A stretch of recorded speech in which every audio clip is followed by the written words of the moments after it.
Greetings, my friends. Welcome to the next episode of the Mint Mob Podcast. Jason here, joined by my buddy Alex, as always, across the pond in Germany.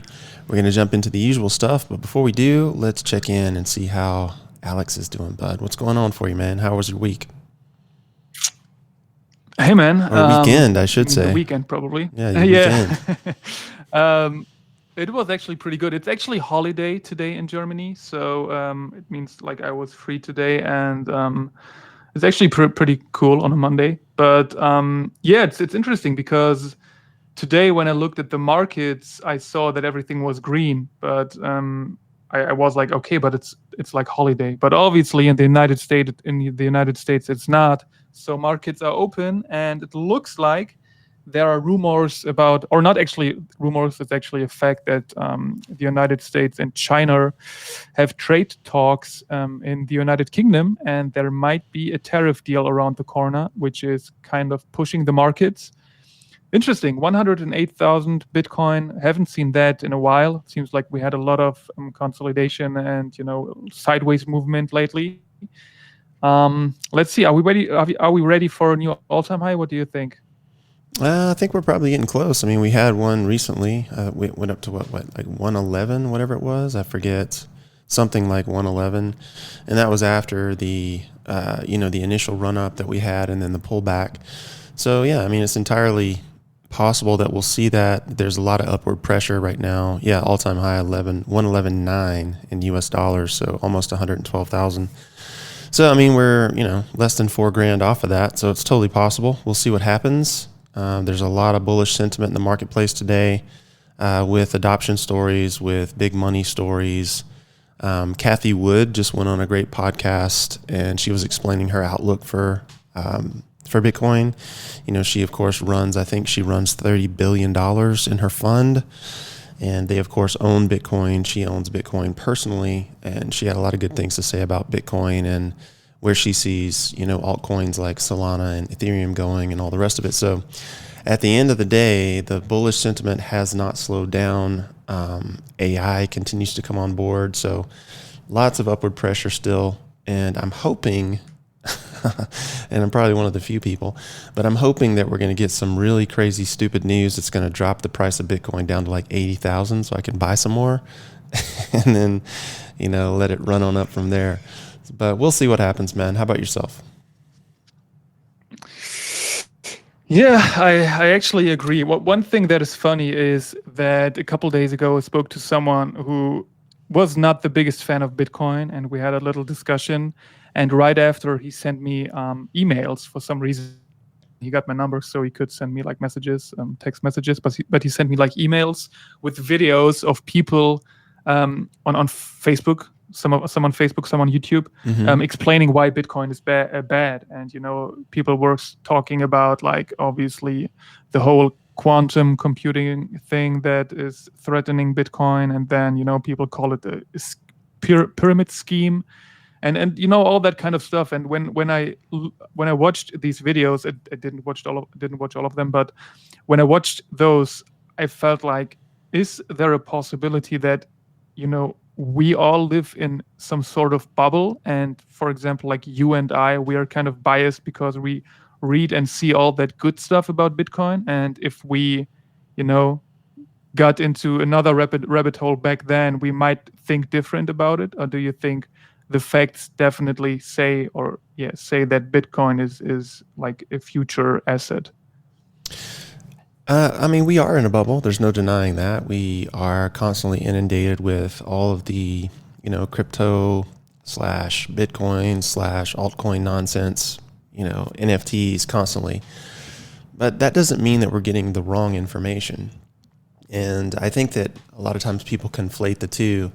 You can have a differing opinion, and the truth is probably that I've seen more negative news than your buddy who's anti-Bitcoin. I've probably seen more negative news than him because I am in the bubble, and I do pay attention to the opposite side of the story. Peter Schiff is probably one of the most famous, anti-Bitcoiners, and we just had the Bitcoin conference recently, this past, what was it, last week or the week before? I forget which.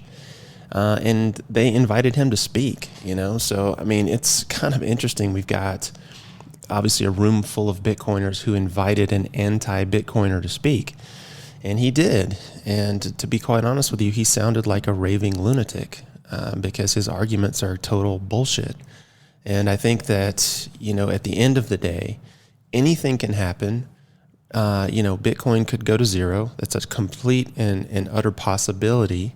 It could go to 1 million. That's also a complete and utter possibility.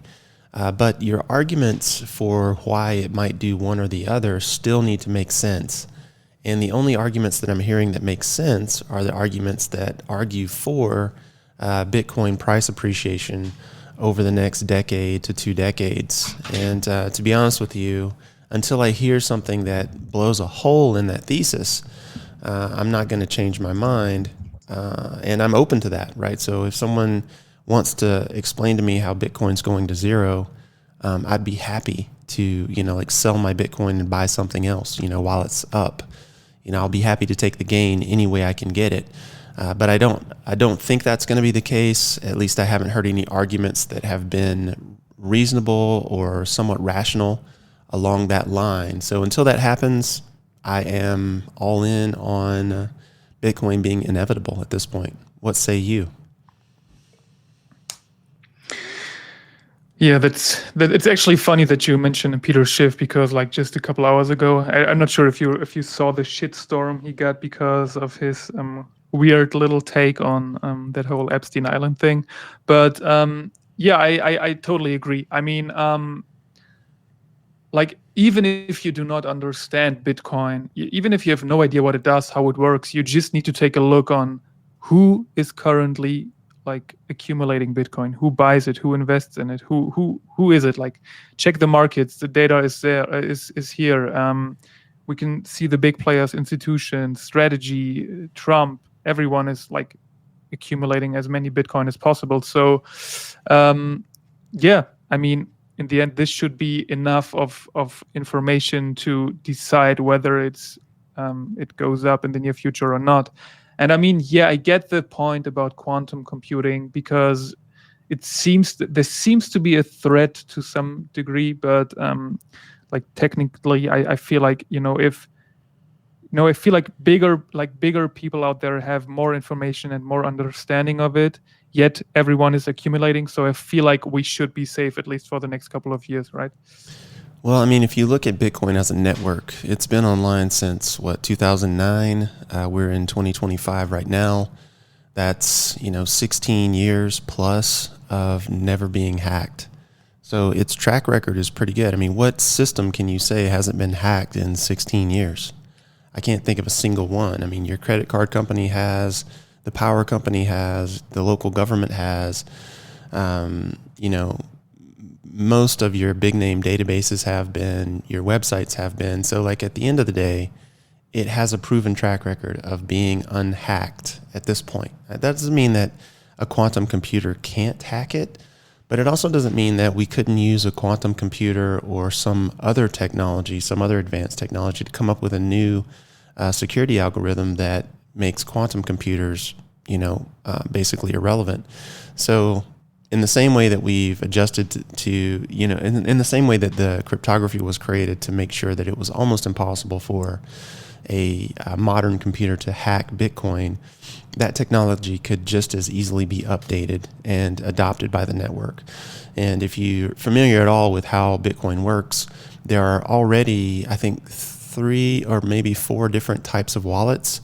You've got the original wallet all the way through to the SegWit wallets, which enabled ordinals, which enabled runes. These things can't exist on the original wallets. So we've already shown that we can upgrade the technology to provide more functionality and use cases. So I don't see why it would be impossible to upgrade or to change or to modify the security algorithm that runs underneath the wallets to make sure the wallets are more secure against some sort of quantum computing hack. So, I mean, I think it's going to be the type of thing where, as hackers get better or the hacking technology gets better, so do the countermeasures.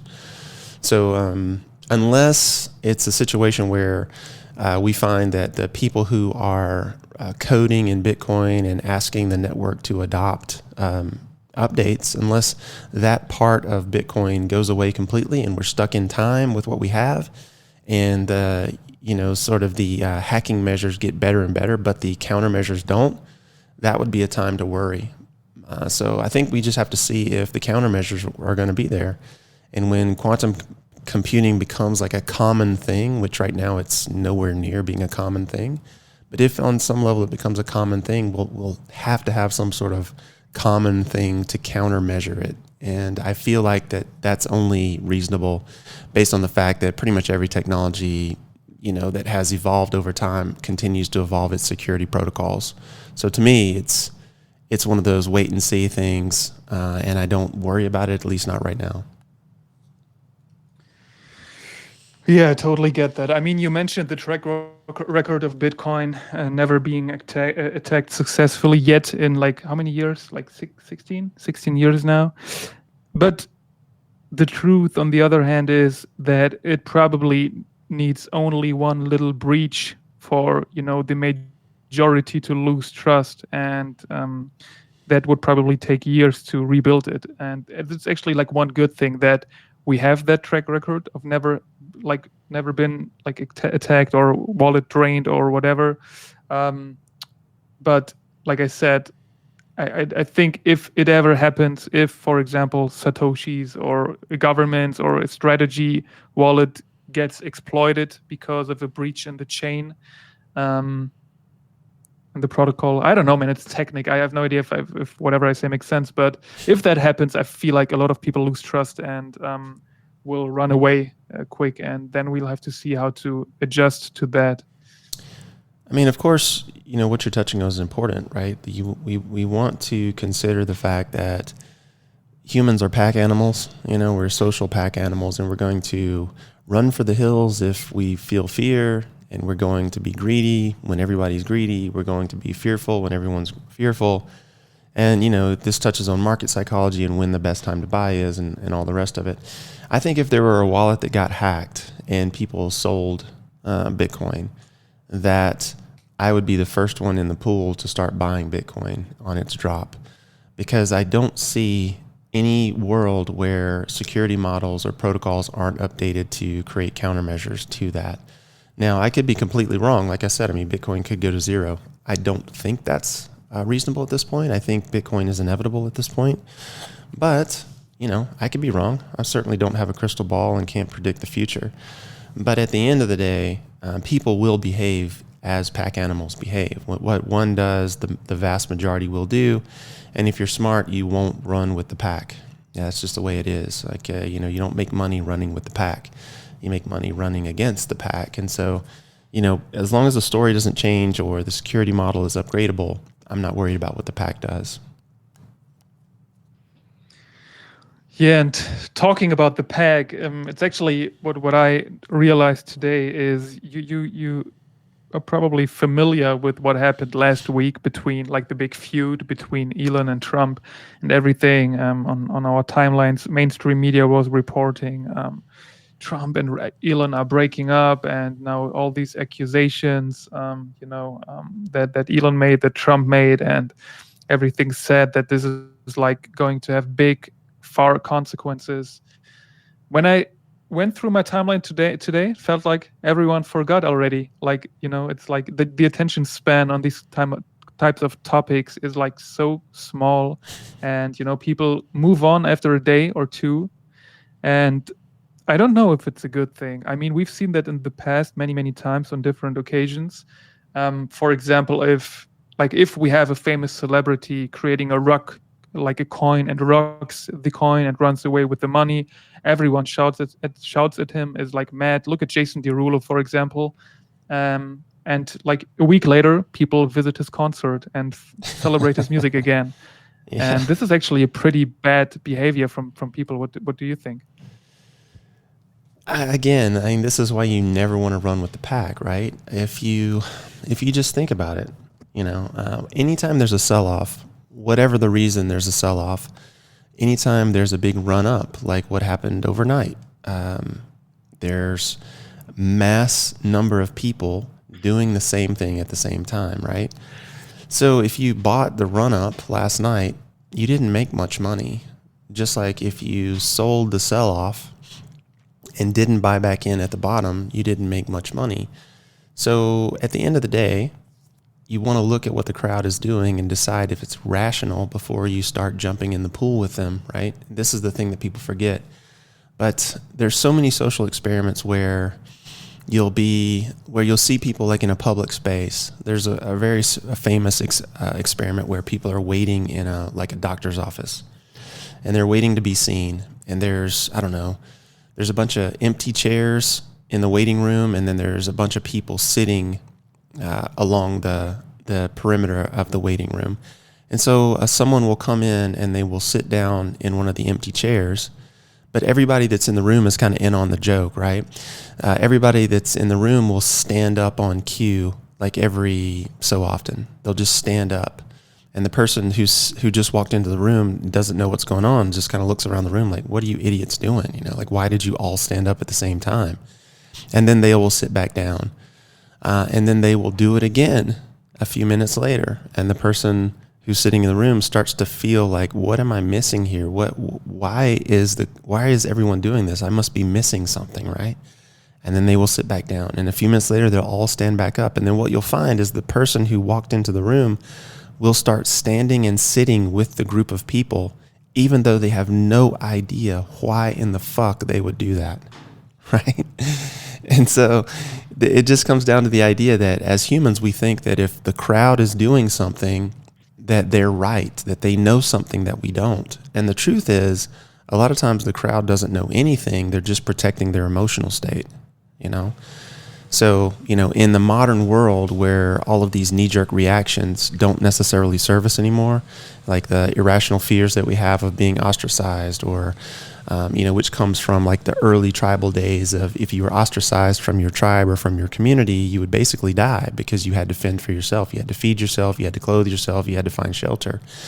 And that was nearly impossible for one person on primitive tools, right? So you wanted to stay with the tribe.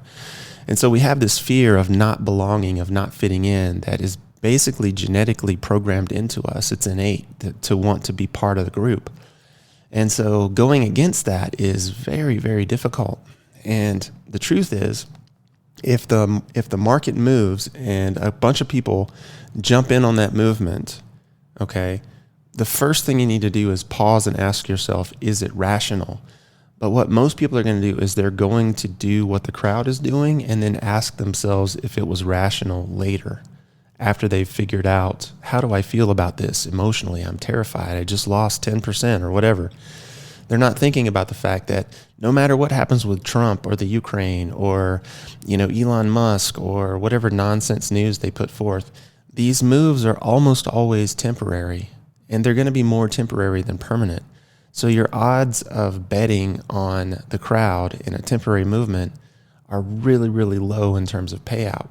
So that's why I said earlier, I would be ecstatic if we had some crazy news come across the board that dropped Bitcoin to 80K.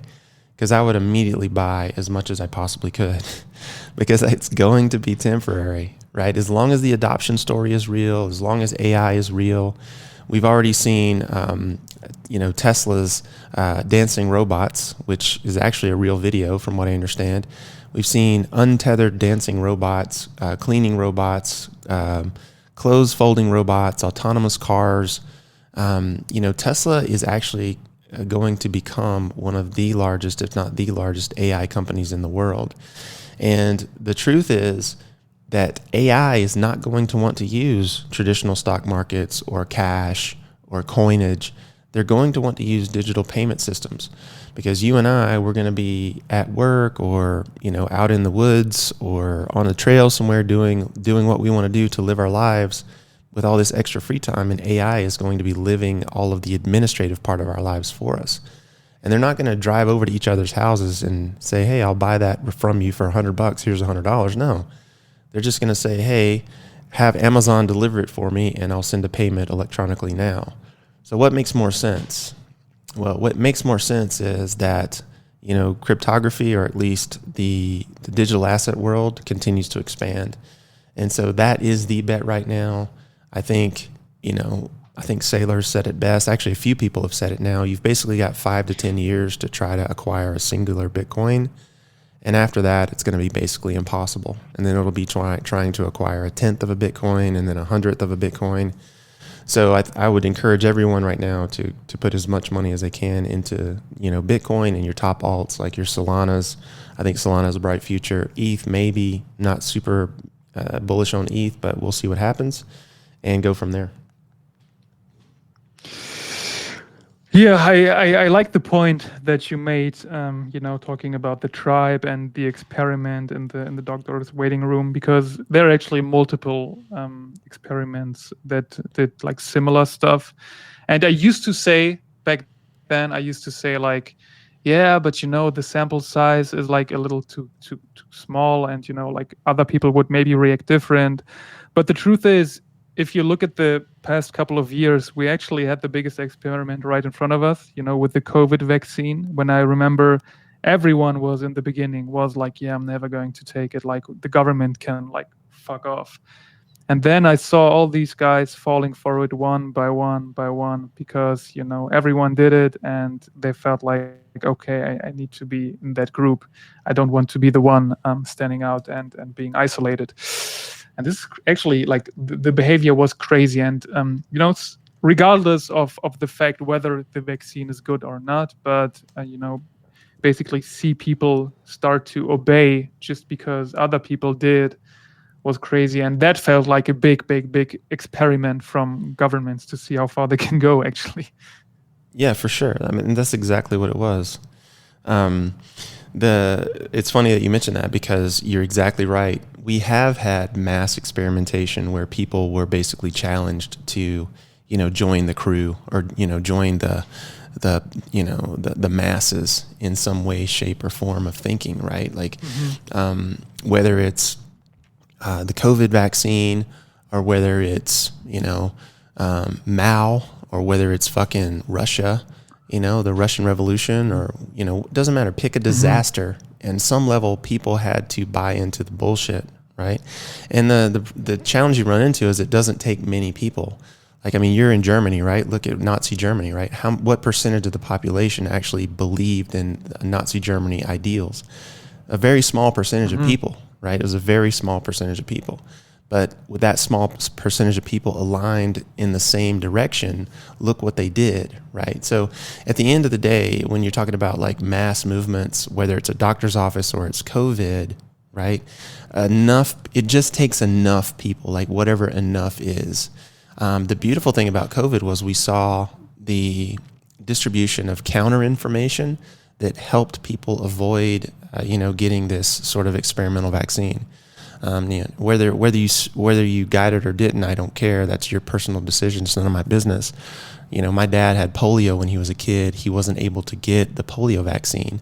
And so he lost the use of his right leg. And so I'm 100% behind vaccines, but I'm 100% behind the vaccines that are proven to work, not the ones that are rushed to market at the last second. And so at the end of the day, when you had government pressure, media pressure, your employer pressuring you to do all these things, the only way out of that was to have some level of freedom and autonomy.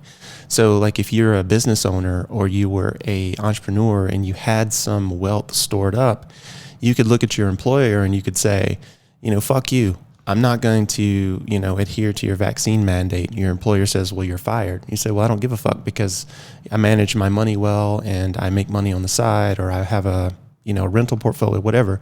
I have the ability to care for myself. And see, the challenge with what happened with COVID was most people were forced into it because they didn't have a nest egg to back themselves up. And so this is why it's important to emancipate yourself financially so that people can't tell you and force you to do certain things, right? And so it's a really great example of mass marketing imposed upon the people. And, very few people took the time to read anything or learn anything about stats or the efficacy or any of the rest of it. They just, I have to do this because I have to keep my job, or I have to do this because, they won't let my kid back in school, or whatever the case may be. So this is one of the reasons it's super important as an individual to maintain your autonomy. And I highly recommend that, like, the thing you focus on in life first is you have to emancipate yourself financially. And once you do that, once you've emancipated yourself financially, you can then come back to all the things you don't want to do, and you can throw up the middle finger, right? Like you don't have to choose into those things. So that's the thing that I feel like most young people don't get. I know I didn't get it when I was going through school.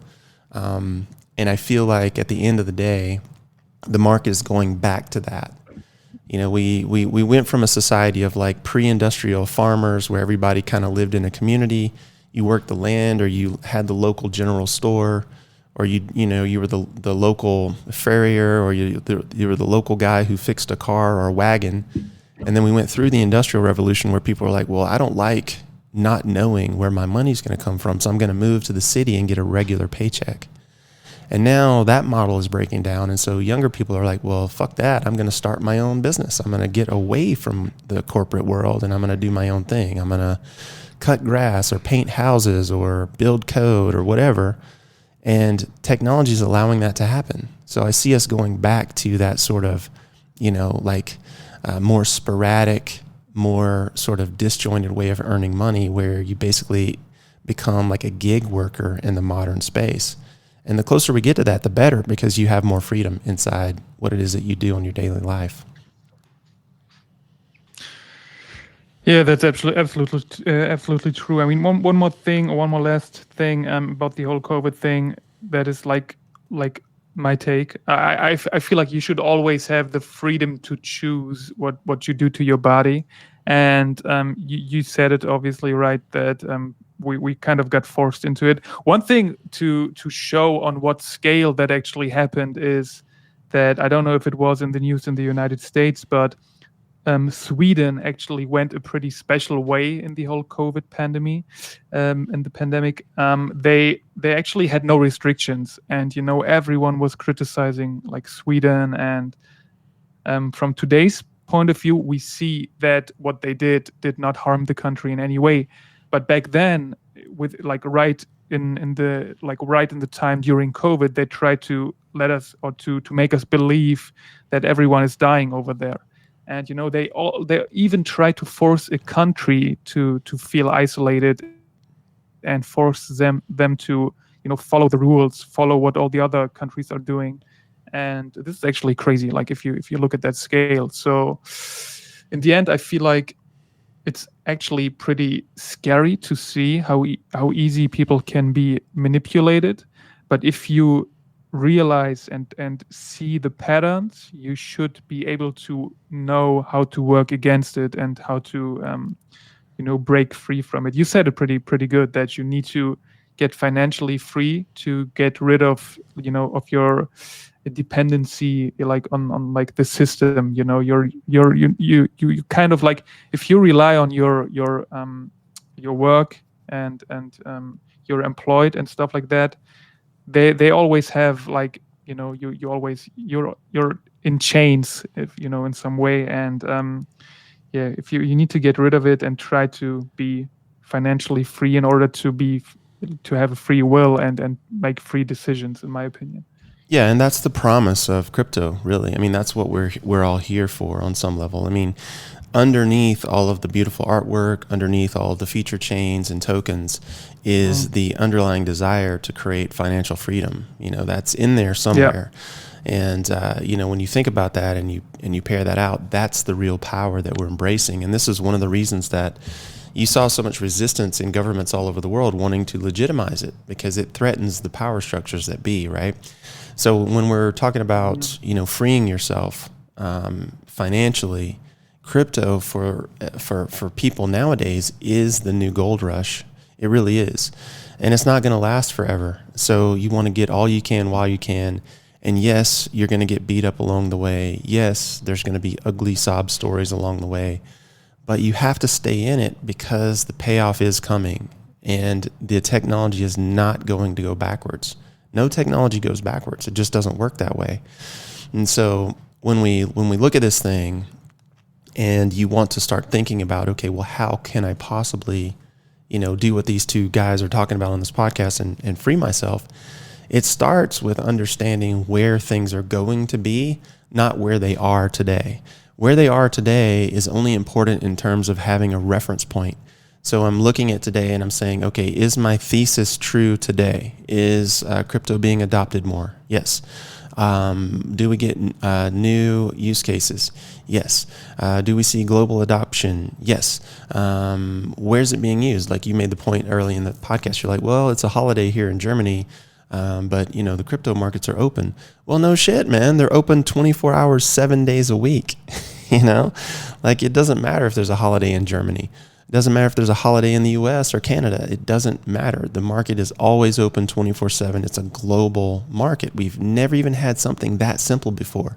Like if you were trading traditional currencies or bonds or stocks, if you wanted to trade overseas markets, you'd stay up till 3 o'clock in the morning waiting for the market to open in, China or Japan or wherever you wanted to trade. You don't have to do that now. The crypto market is open 24/7. So if I want to buy Bitcoin at 3 a.m. here in the US, I pull up Coinbase and I buy it. It's simple as that. Or Binance or whatever your favorite platform is, right? So like even something as simple as being open all the time, we've never had that before. A global market for a particular property, never had that before. So we are literally opening up a brand new asset class. And this is the point that I think Kathy Wood makes in her conversation on Diary of a CEO podcast. It's definitely worth a listen for any of you guys curious about this stuff. It's actually funny because when you just said that markets are always open and we can buy whenever we want, and you was like, yeah, we can just go to Binance or Coinbase. I like in that moment, I felt like it would actually be cool to not have like a centralized exchange, because that's like another part where you kind of rely on them, and you need they need to be up, and you need to like obviously trust them and stuff like that. I'm not sure, is there actually a possibility to acquire Bitcoin completely decentralized with your money on the bank?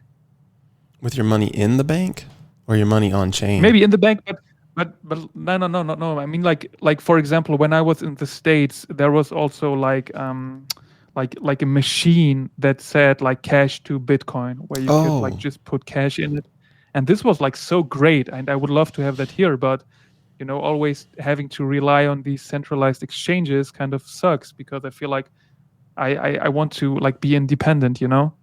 Yeah, for sure. And I mean, this is why you should hold, I won't say you should. This is what I do. I hold a portion of my assets, like off centralized exchanges. Like you should have a portion, I feel like, off centralized exchanges. So if I'm sitting in, USD or USDT or whatever, I can convert that to whatever token I want off of a centralized exchange, and it's just a private transaction, right? And it doesn't have any form of contact with Binance or whoever you want to use, your bank, nothing. It doesn't do anything until you bring it back into a centralized exchange and send it to your bank account. So there's a whole nother level and layer where you can trade in the crypto world. The only challenge is you just have to make sure that you can get on and off of your local currency if you want to hold that, right?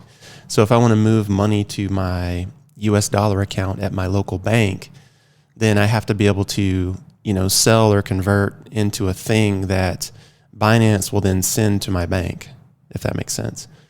And I know Coinbase does, like you can hold US dollars in your Coinbase account, and you can also hold USDT or USDC in your Coinbase account, and they will actually not force you to convert your stable tokens to dollars before sending a deposit to your bank account. So like if I had $10,000 in USDC or USDT, whatever it is, and I say, okay, I want to send $1,000 to my account at my bank, I just initiate the transaction from the stable token, and they will do all of the work behind the scenes for me with no added transaction fees, right? So there's a ton of ways that you can transact 24/7 on decentralized markets around the world. It's just a matter of, playing in that world.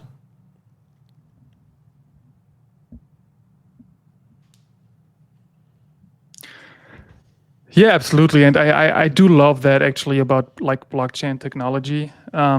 But yeah, I just felt like you still need a bank account to, acquire Bitcoin. And this is like I would love to I would love to get rid of everything. Like I would love to hold everything in crypto. And but unfortunately nowadays we still need fiat money.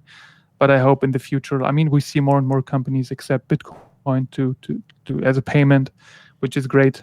But yeah, let's see where we go. Adoption grows. We all know that it continues and never stops. But let's jump a little bit into the NFT markets as well. And I just read some breaking news about Moonbirds. Do you know about Moonbirds, which belong to Yuga Labs, and they sold the IP? Did you read about that? I haven't.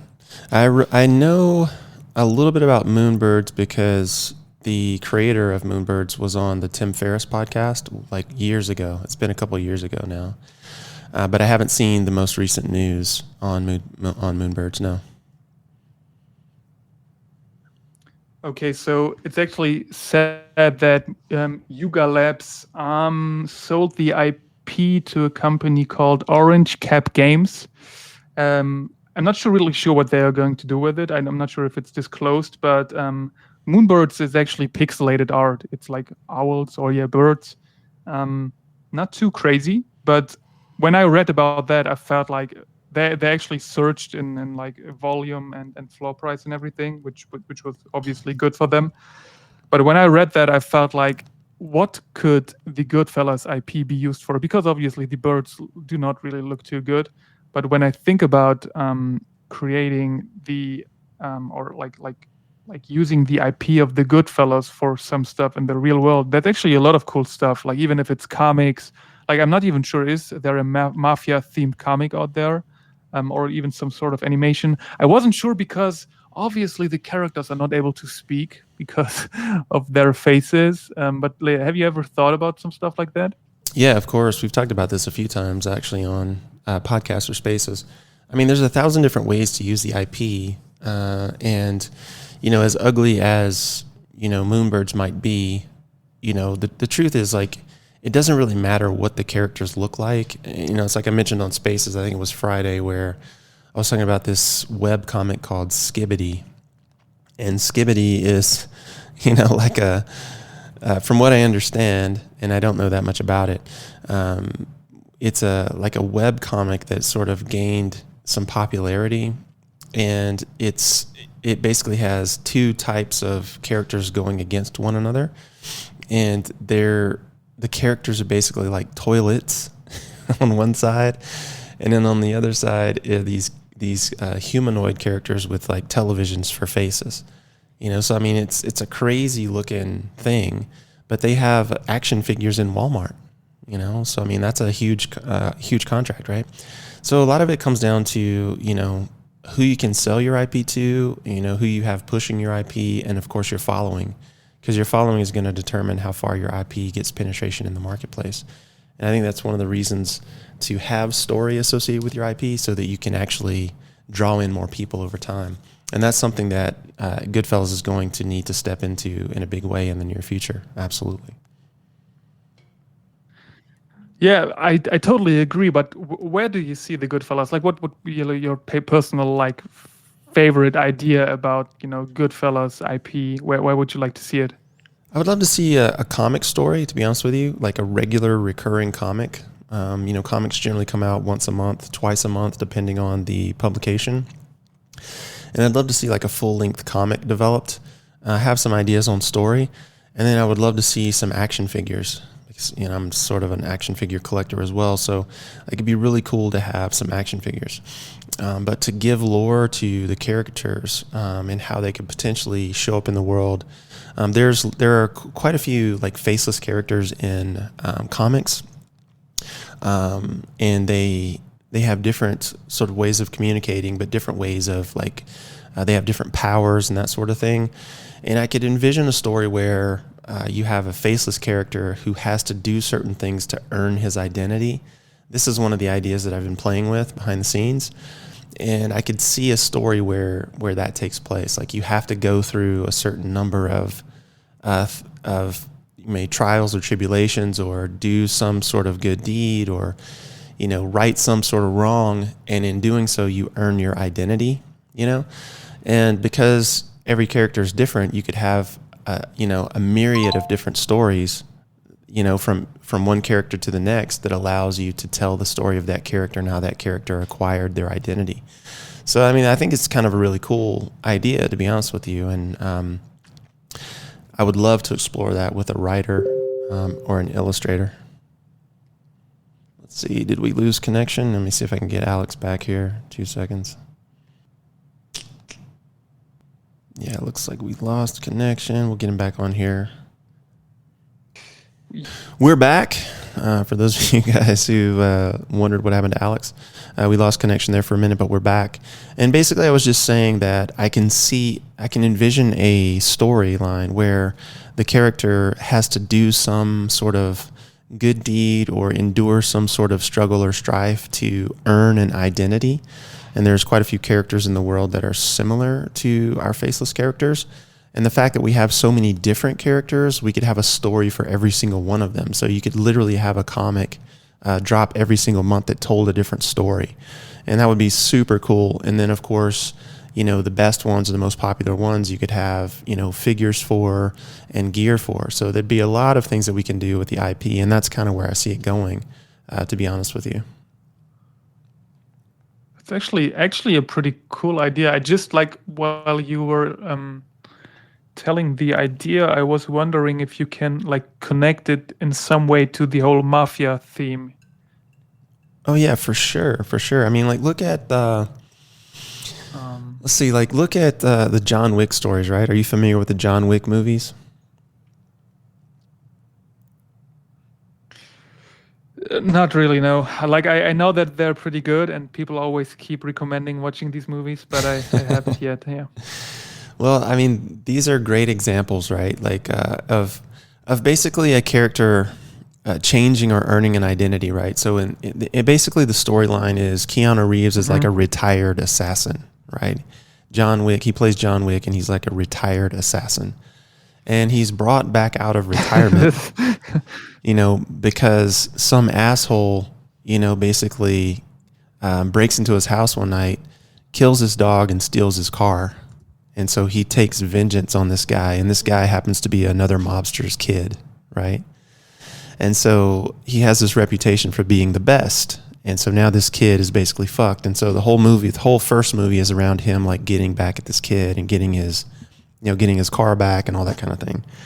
And so basically the whole story is he's changing an identity. Like, he's a retired assassin. He just wants to live a quiet life.